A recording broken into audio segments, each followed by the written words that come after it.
வணக்கம். இன்றைக்கி நம்ம பார்க்க போகிற சமையல் என்னென்னு பார்த்தீங்கன்னா, ஒரு அருமையான காலிஃப்ளவர் பட்டாணி சுக்கா எப்படி செய்யலாங்கிறத பார்க்கலாம். டேஸ்ட் நல்லா அட்டகாசமாக இருக்கும். ஒரு தடவை இது மாதிரி செஞ்சு பாருங்கள், எல்லாருக்குமே ரொம்ப பிடிக்கும்.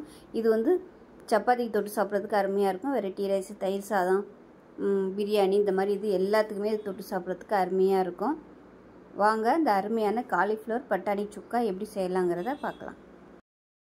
காலிஃப்ளவர் பட்டாணி சுக்காவுக்கு என்னென்ன அரைக்கணுங்கிறத பார்த்துடலாம். இப்போ இதில் பார்த்தீங்கன்னா பெரிய வெங்காயம், மீடியம் சைஸாக ஒரு பெரிய வெங்காயம், ஒரு 10லேருந்து 15 சின்ன வெங்காயம், 2 முந்திரி பருப்பு, இது எல்லாத்தையுமே தனியாக அரைச்சிக்கலாம். இந்த சைஸுக்கு 2 தக்காளி எடுத்திருக்கேன், இதை தனியாக அரைச்சிக்கலாம். இப்போ ஒரு பேன் எடுத்துக்கலாம். பேன் சூடானதும் இதில் வந்து தேவையான அளவுக்கு எண்ணெய் விட்டுக்கலாம். எண்ணெய் சூடானதும் நல்லா ஒரு 2 கைப்பிடி அளவுக்கு காலிஃப்ளவர் வந்து எடுத்திருக்கேன். நான் முன்னாடியே வந்து மஞ்சத்தூள், உப்பு போட்டு நல்லா ஒரு 10 நிமிஷம் ஊற வச்சுட்டு தண்ணியை வடிகட்டி எடுத்து வச்சுருக்கேன். இப்போ இந்த காலிஃப்ளவரை சேர்த்துக்கலாம். இந்த சைஸுக்கு கொஞ்சம் பெருசாகவே கட் பண்ணி எடுத்துக்கலாம். இப்போ இது வந்து நம்ம வறுத்து எடுத்துக்கிறோம். இப்போ பார்த்தீங்கன்னா காலிஃப்ளவர் நல்லா முறுமுறுன்னு வந்துருச்சு. இது வேறு பிளேட்டுக்கு மாற்றிக்கலாம். நம்ம வெங்காயம், தக்காளிலாம் வதக்கிட்டு காலிஃப்ளவர் பட்டாணி சேர்த்தோம்னா இந்த அளவுக்கு முறுமுறுன்னு வறுபடாது. அதனால ஃபஸ்ட்டு நம்ம வந்து இதை வறுத்து தனியாக வச்சுட்டு அதுக்கப்புறமா எல்லாம் வதக்குனதுக்கப்புறமா சேர்த்துக்கலாம்.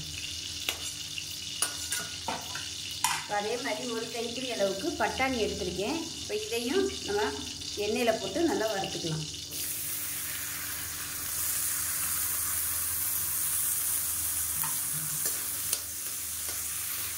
இப்போ பட்டாணி நல்லா வறுபட்டுருச்சு. இதையும் வேறு பிளேட்டுக்கு மாற்றிக்கலாம். இப்போ எண்ணெய் சூடானதும் ஒரு டீஸ்பூன் போல் கடுகு சேர்த்துக்கலாம். அதே மாதிரி ஒரு டீஸ்பூன் போல் சோம்பு சேர்த்துக்கலாம். கருவேப்பிலை சேர்த்துக்கலாம். இது நல்லா பொரியவும் நம்ம அரைச்சி வச்சுருக்க இந்த வெங்காய பேஸ்ட்டை சேர்த்துக்கலாம்.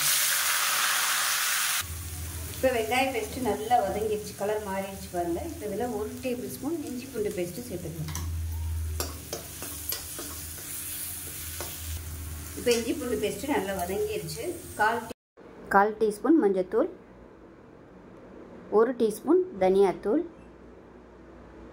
1 டீஸ்பூன் மிளகாத்தூள், காரத்துக்கு ஏற்ற மாதிரி மிளகாத்தூள் கூடவோ குறைச்சோ சேர்த்துக்கலாம். 1/4 டீஸ்பூன் சோம்புத்தூள், 1/2 டீஸ்பூன் சிக்கன் மசாலா தூள், இது எல்லாத்தையும் சேர்த்து நல்லா வதக்கி விட்டுக்கலாம். மீடியமான ஃப்ளேமில் நல்லா வதக்கி விட்டுக்கோங்க. இப்போ இதில் 1/4 டீஸ்பூன் போல் கறி மசாலா தூள், அதாவது கரம் மசாலா, கறி மசாலா எதுனாலும் சேர்த்துக்கலாம். இதையும் சேர்த்து நல்லா வதக்கிட்டு அரைச்சி வச்சுருக்க தக்காளியை சேர்த்துட்டு நல்லா எண்ணெய் பிரிஞ்சு வர அளவுக்கு மீடியமான ஃப்ளேமில் வதக்கணும். நல்லா தொக்கு மாதிரி வரணும், அந்த அளவுக்கு வதக்கி விட்டுக்கலாம். இப்போ இந்த மசாலாவுக்கு தேவையான அளவு உப்பு சேர்த்துலாம். இந்த மசாலாவில் உப்பு சேர்த்தோம்னா தான் காலிஃப்ளவர் பட்டாணி சேர்க்கும்போது உப்பு வந்து நல்லா பிடிக்கும். அதனால் தேவையான அளவுக்கு உப்பு சேர்த்து நல்லா எண்ணெய் பிரிஞ்சு வர அளவுக்கு வதக்கி விட்டுக்கலாம். இப்போ பார்த்திங்கன்னா நல்லா தொக்கு மாதிரி வந்துருச்சு. இந்த ஸ்டேஜில் நம்ம வறுத்து வச்சுருக்க காலிஃப்ளவரையும் பட்டாணியையும் சேர்த்துக்கலாம். சேர்த்துட்டு நல்லா பரட்டி விடணும். மீடியமான ஃப்ளேமில் நல்லா சுருண்டு வர அளவுக்கு பரட்டி விடணும்.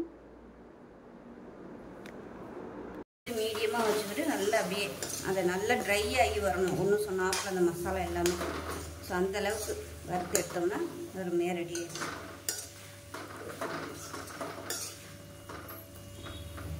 இப்போ பாருங்கள் எந்த அளவுக்கு நல்லா சுருண்டு வந்துருச்சுன்னு. இப்போ நமக்கு அருமையான பட்டாணி காலிஃப்ளவர் சுக்கா ரெடி ஆகிடுச்சு. அமர்த்திடலாம்.